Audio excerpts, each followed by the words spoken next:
right, I have the pleasure of introducing our speaker today, but before I'll do that, I have the pleasure of giving a present that I didn't buy to Kim because she was willing to do the introduction in case I hadn't made it here today. Thank you. Thank you.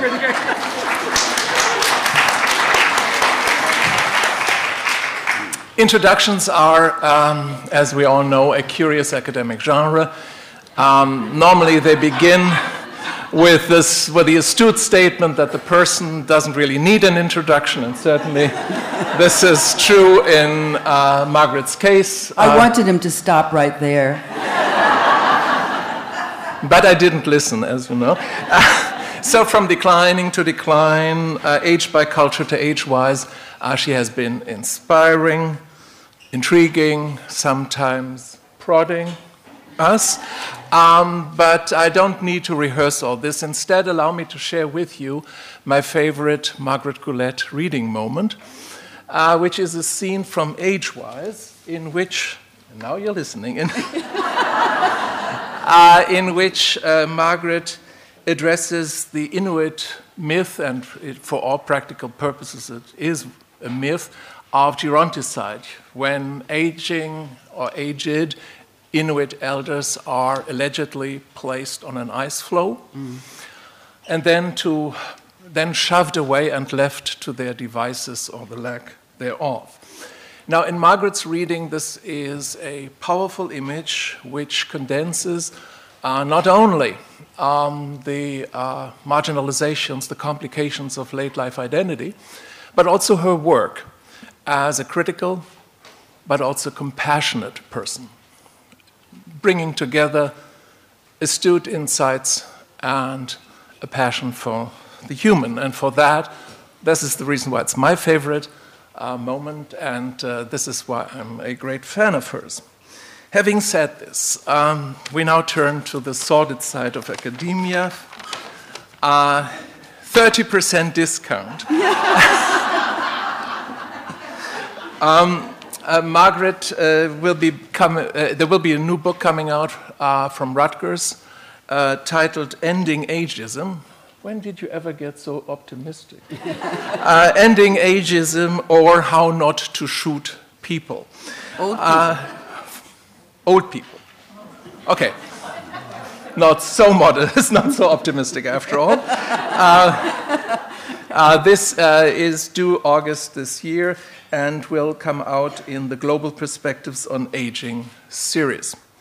Now I will now turn the podium over to Margaret, but not without an announcement. We have a tight schedule, and Captain Gullette will run a tight ship, so this has to end at 12 noon, okay?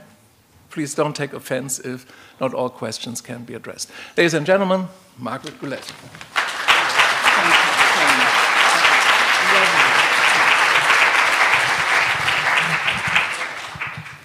This has been a thrilling conference, as you can imagine.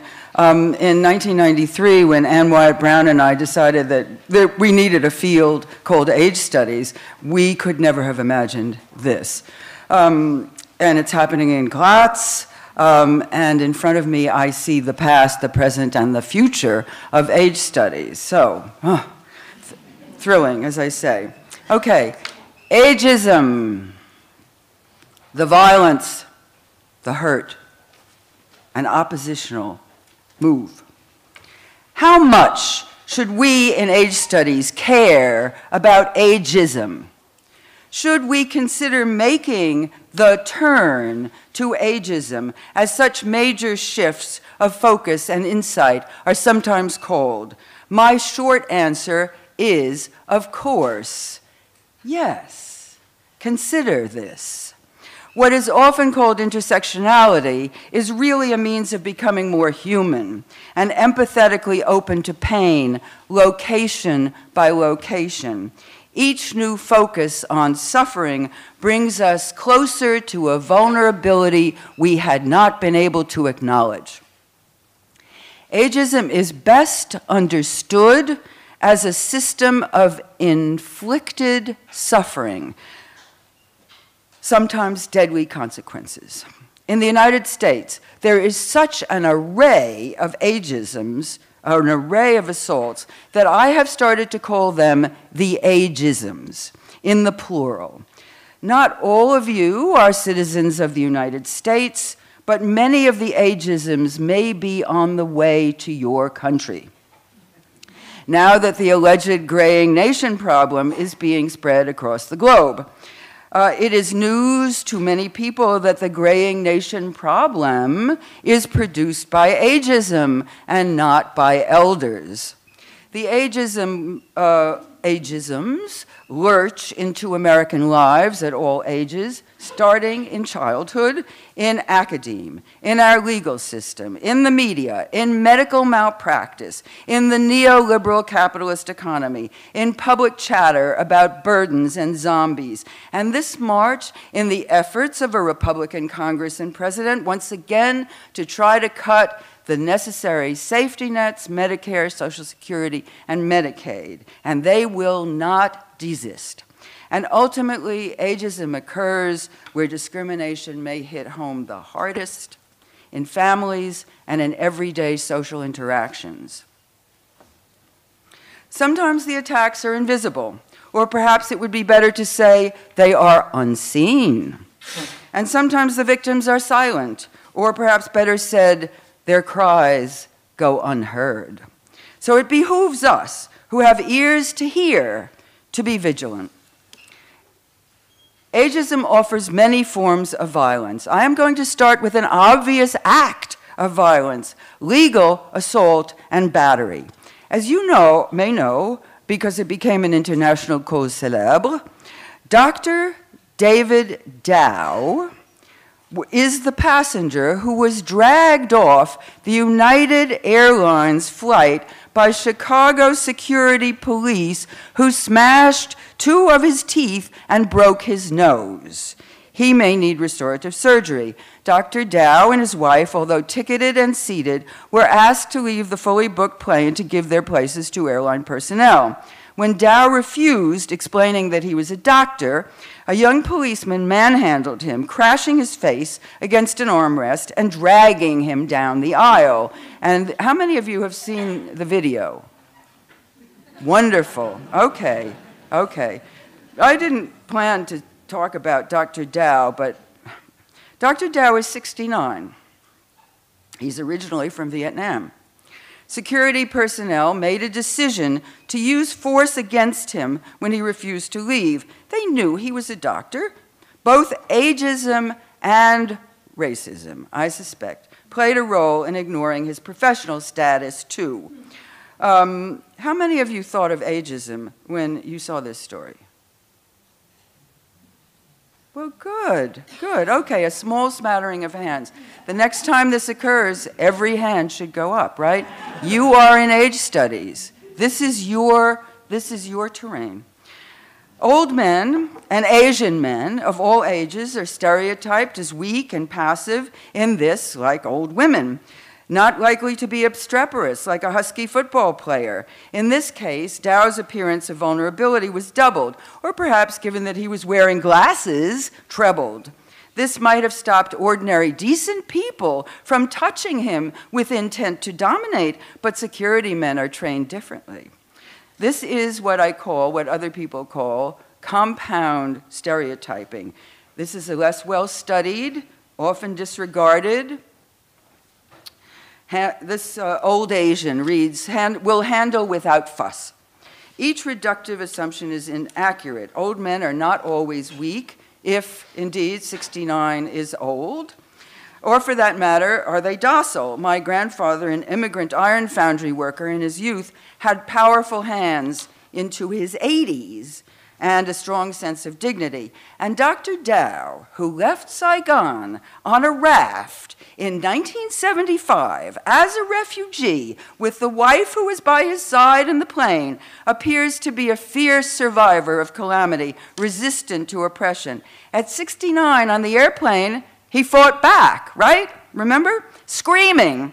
The security forces were very likely outraged by finding their expectation of a rapid, submissive ejection ejection a failure. And we see this with cops all the time in the United States, right? They keep beating suspects who are already lying immobile on the ground. After being dragged away, Dow somehow managed to return to the plane, with the blood from his teeth still running down his face.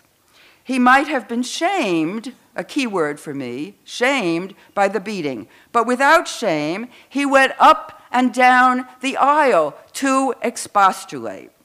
Let me say this. It was a brave, resistant gesture to share his pain and grievance with the horrified passengers who had already been vocal about what they saw happening to him.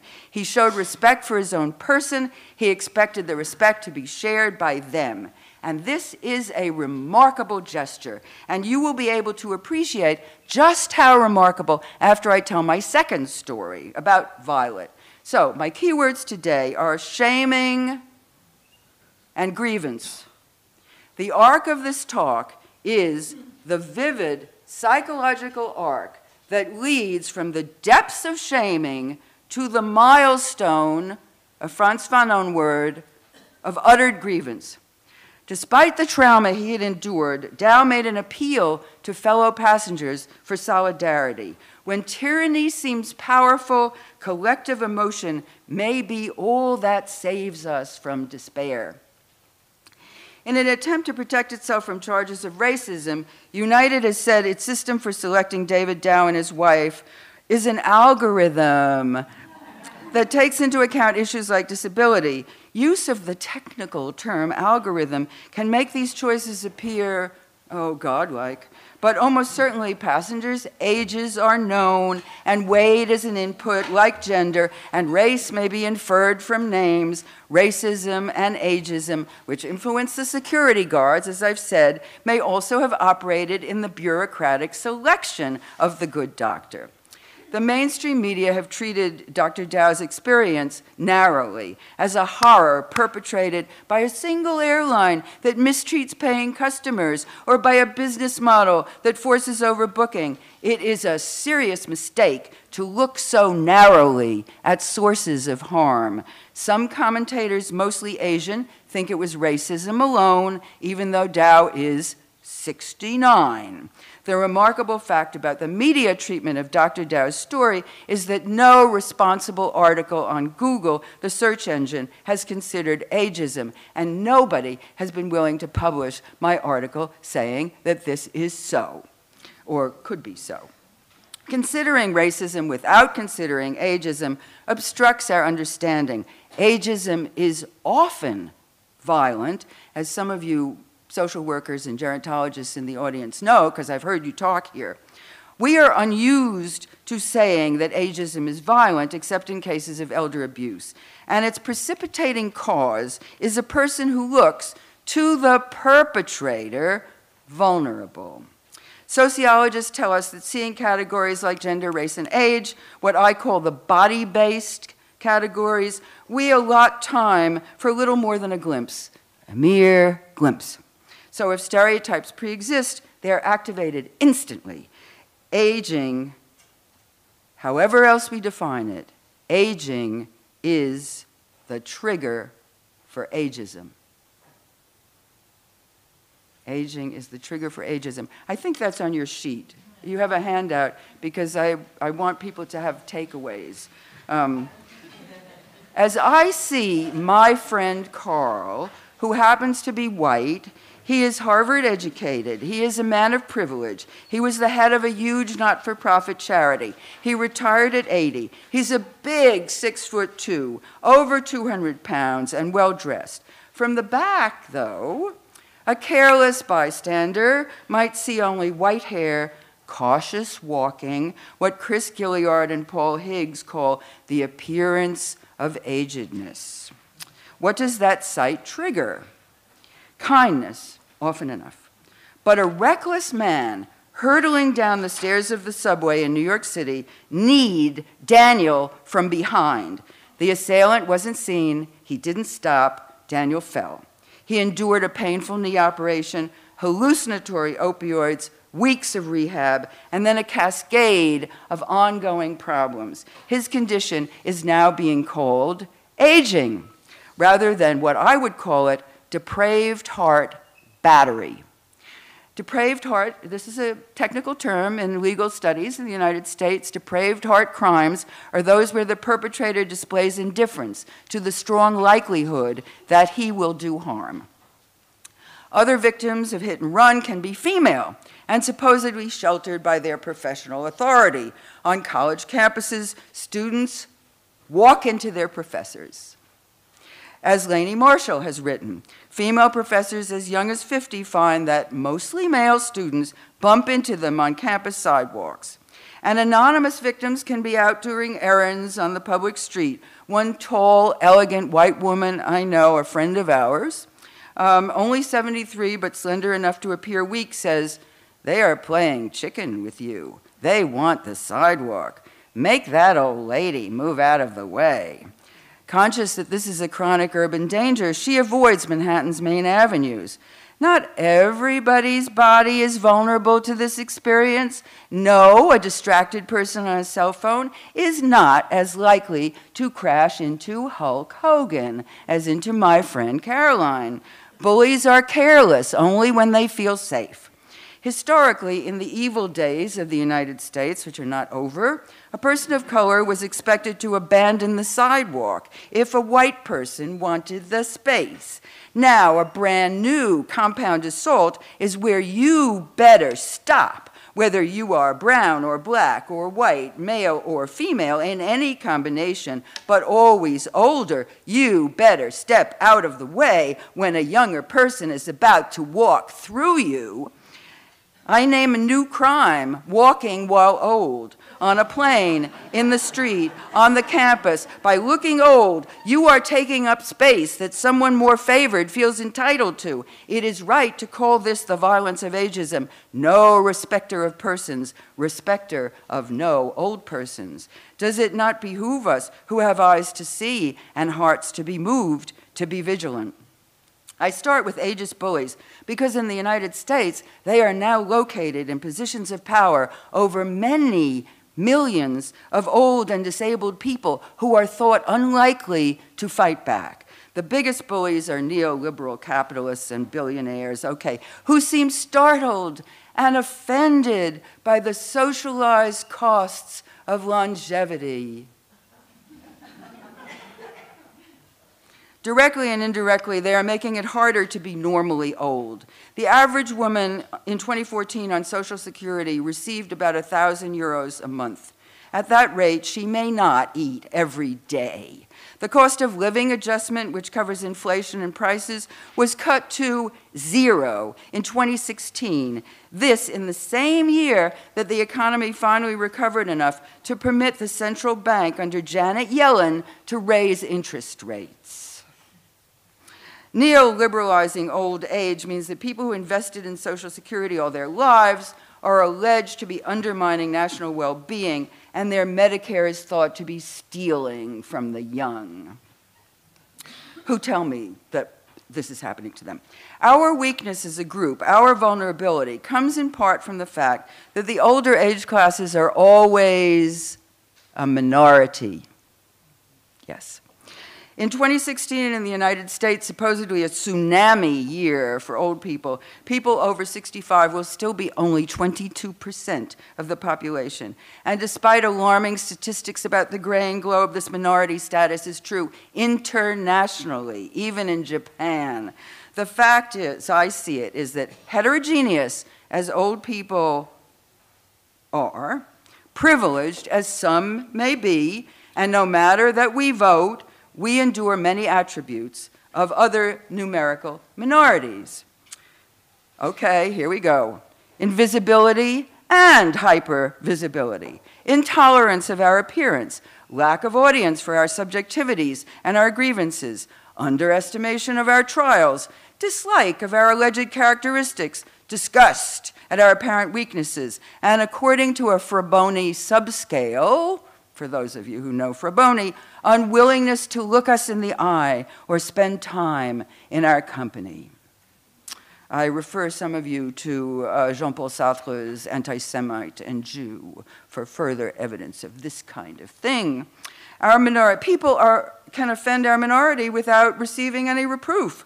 We are scapegoated by pundits. Writers in mainstream media berate their old parents for getting expensive medical procedures that saved their lives. We are mocked by comics. Advisors consider us targets. But as models for products, most avoid us. Web trolls, mostly men in their 20s, wish we would vanish off the face of the earth. In some colleges, midlife faculty are belittled as deadwood. Some students think we smell.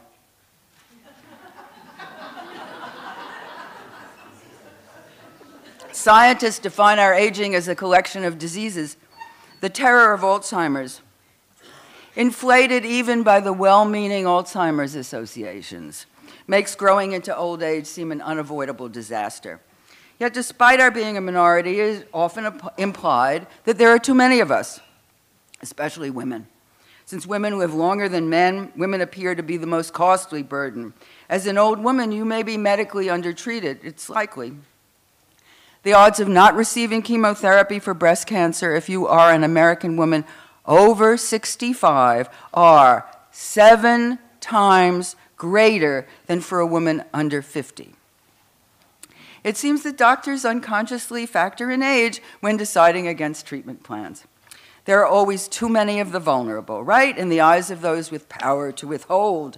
Migrants, immigrants. How many of us is too many? A New York Times column, The New Old Age, for years referred to a group that they called our parents as burdens. Even gerontologists tend to repeat data about how many old people there will be, although they know, if anyone does, how dangerous it is politically to make our numbers seem like an epidemic of illness and expense. Age critics would do better to emphasize our minority status. Ending the ageism begins by naming the agents of harm and highlighting, rather than minimizing, our grievances. Okay, this is the second story of my talk. It's another story about violent, traumatizing ageist behavior, but a different kind.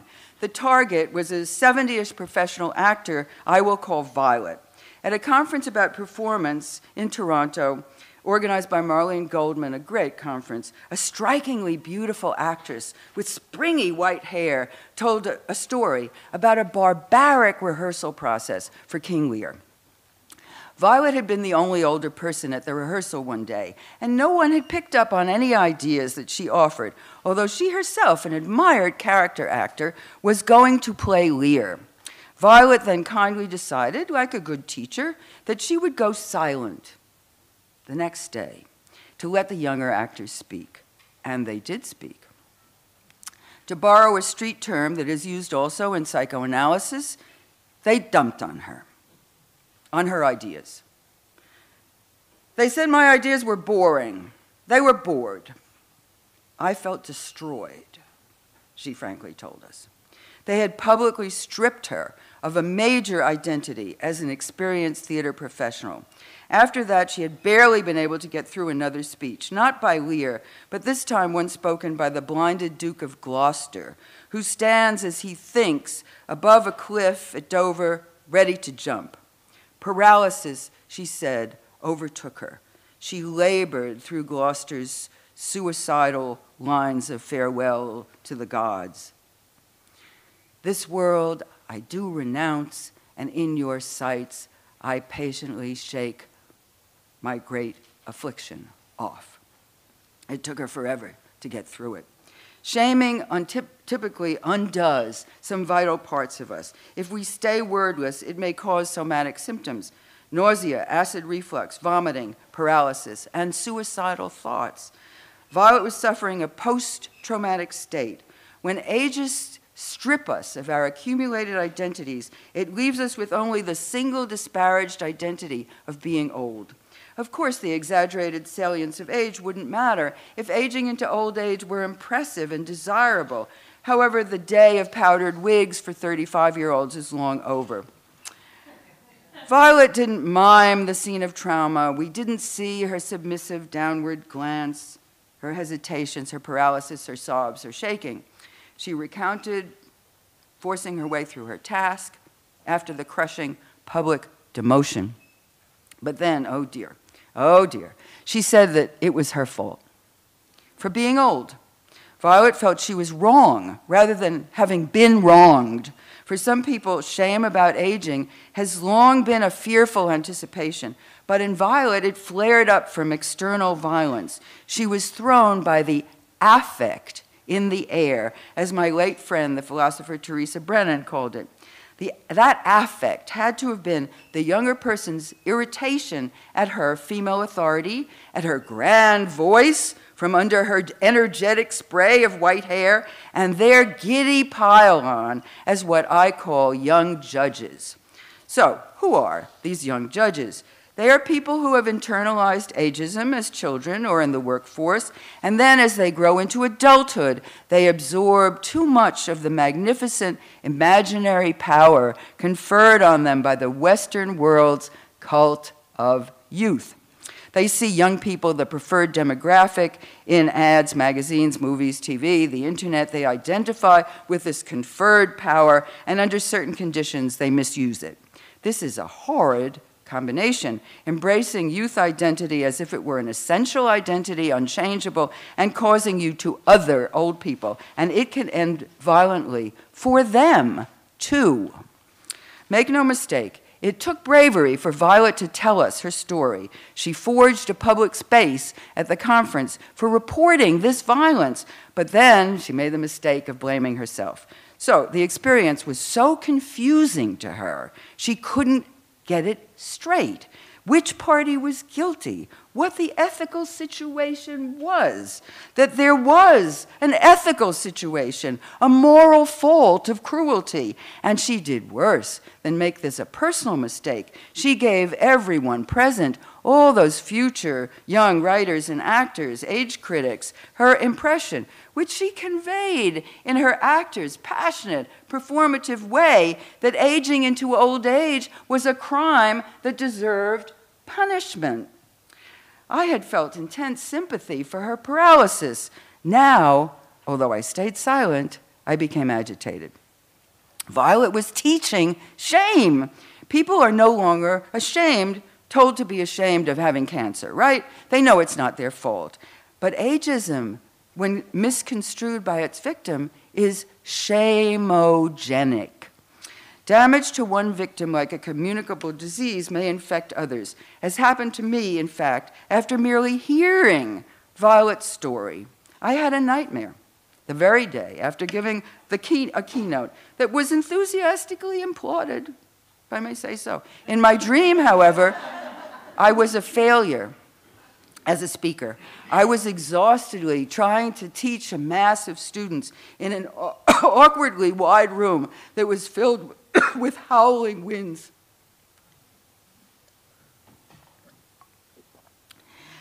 I am swinging my head left and right to see them, and I'm shouting a question. And in the dream's sake, some students answer, but I can't hear them. That nightmare, full of frustration, is obviously a teacher's scenario of humiliation about losing authority over younger people whom she had hoped to enlighten. The day after being applauded, I shouldn't have suffered a nightmare about no longer being listened to, but I instantly understood the proximate cause. This is called vicarious suffering. Therapists who listen to traumatized people endure what is called vicarious suffering. At second hand, just listening to Violet, I was empathically infected.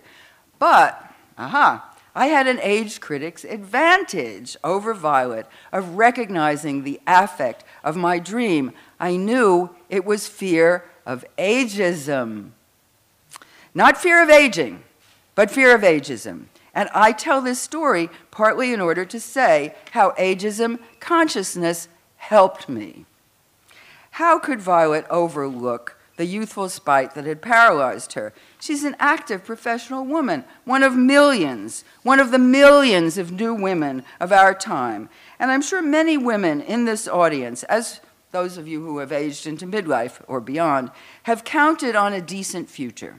That any demotion we might experience from no longer raising children or no longer being considered hot would be balanced out by the traditional male cushions, income, and achieved work status. Yet it was precisely Violet's professional chops, as we say in the States, that those younger colleagues faulted. So this has a terrorizing effect. Dr. Paul Terry argues, the victim is often induced to feel that what is projected into them, the worthlessness of their own lives, but mistakenly experiences such feelings as her own. Teresa Brennan writes, if I'm not aware there are affects in the air, I may hold myself solely responsible for them.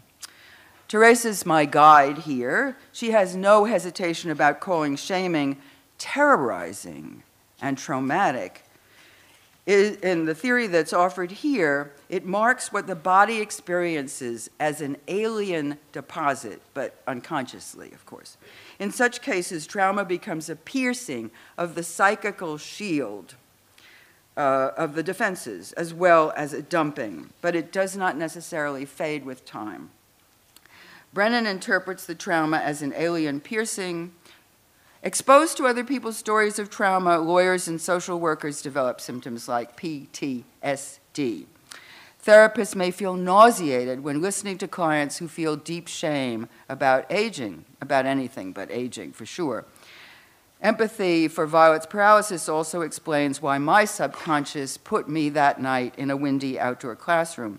My mission that is at risk, my entire life projects, in Sartrean terms, that may falter. Shaming, Therapists, physicians, and philosophers tend to talk about what they consider the normal, predictable limitations and losses that come with growing older. But shaming should not be one of them. I can't predict my own physiological decline, but ageism already terrifies me. Ageism seems predictable. Ageism causes my being demoted. My nightmare underscored the difference between ageism and aging. Underscored the difference between ageism and aging. If we grip our painful demotions as personal failures, then the perpetrators are misrecognized, not seen as alien occupiers. They even look innocent because they don't realize they are guilty. The conference might have provided Violet with a safe forum in which to disrupt her rehearsal trauma by naming a grievance, but Violet said the conference made her feel passé. Shame, thick as a burqa, prevented Violet from feeling potentially healing currents. Shame is an autoimmune disease of the psyche. Yet aging should have nothing to do with shame, and shame should have nothing to do with aging. Accepting that feeling ashamed is our mistake may be hard when aging is seen as the decline of my lone body rather than a life process rife with social entanglements. So let's not aggravate the mistake as theorists. Where shame was, let shaming, or perhaps shameless shamer, often be. Shame theory ought to be renamed shaming theory. Is the affect of shame ubiquitous? Well, apparently not. Dr. Dow was not ashamed, or if he was, he fought through shame out of a sense of injustice done to him. He was not confused about who had done wrong in that airplane. He had life experiences that had given him integrity and voice. Strength actually makes disrespect and indifference more astonishing, perhaps more humbling. How can this be done to me? Possessing strength in midlife may make any social demotion more hurtful.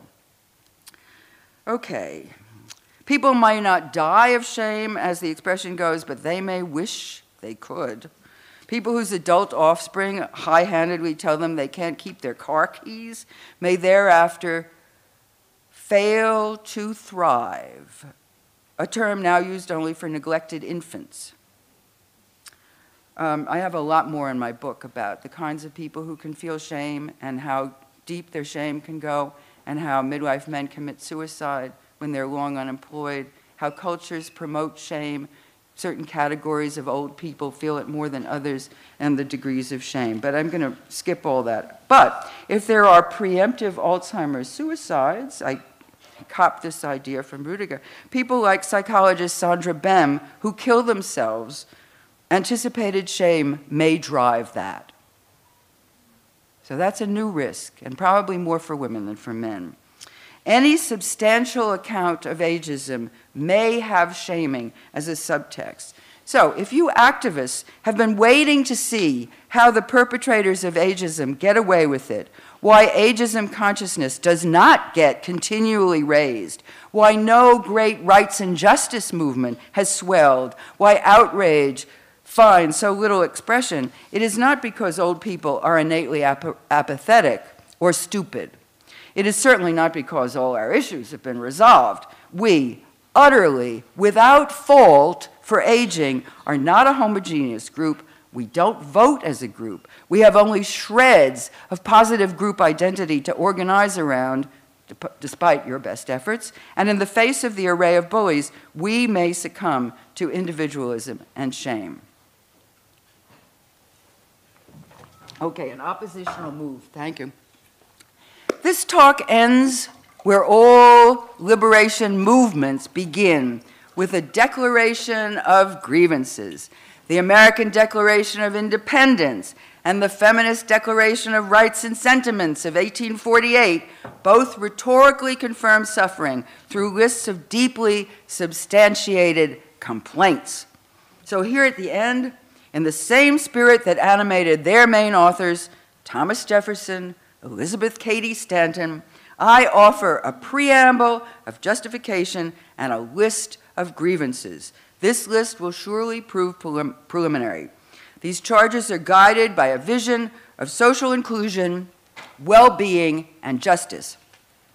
Like earlier resolutions, it is addressed to all those who are likely to corroborate the indictments, and wish to correct the evils. And now imagine this as choral speaking, or as if Paul Robeson were intoning it. When, in the course of human events, it becomes necessary for one portion of humankind to assume among the people of the earth a position different from that which we currently occupy, the one to which the laws of equality in diversity entitle us, a decent respect to the opinions of mankind requires that we should declare the causes that impel us to cast off our patient subjugation. Our portion consists of older human beings. They refers to agents of all ages who, knowingly or not, injure us or benefit from our subjugation. Through shameless age shaming, they silence us. They destroy confidence in our own powers, lessen our autonomy, and make many accept, willingly or not, an unnecessarily dependent or abject life. Through condescension, ridicule, and indifference, and through exaggerated deference to medicine and science, they make our own bodies foreign to us. Through hate speech, they make contemporary media and the use of social media offensive to us. Through depictions of us in the arts, they often distort our longings and agency and express fantasies noxious to our well-being. In many ways, they make cultural participation, a human right, difficult for us. Through careless bodily force, they sometimes make the public spaces of our land dangerous to us. Disregarding our desire, talents, and abilities, they monopolize nearly all profitable employments and often entirely exclude us from meaningful work and necessary income. Although we suffer from the disparate impact of laws, hostile behavior, and prejudicial discourse that undermine our ability to obtain or retain available work, the courts prevent us from having recourse to the governmental agencies that should help us seek redress. The legislatures have refused assent to bills wholesome and necessary to our good. By passing state statutes requiring forms of identification that many of us lack and some cannot obtain, they deprive many of us of our right to vote, rightly ours since our first coming of age, and basic to democratic process. Through attested patterns of medical ignorance, neglect, or misconduct, they adversely impact our health outcomes as if our well-being were worth less than that of others.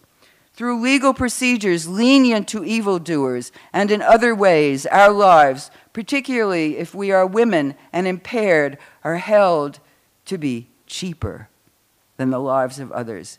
By treating us as burdens in public forums and through the aforementioned medical and legal practices, many of those with power put in question our basic right to live.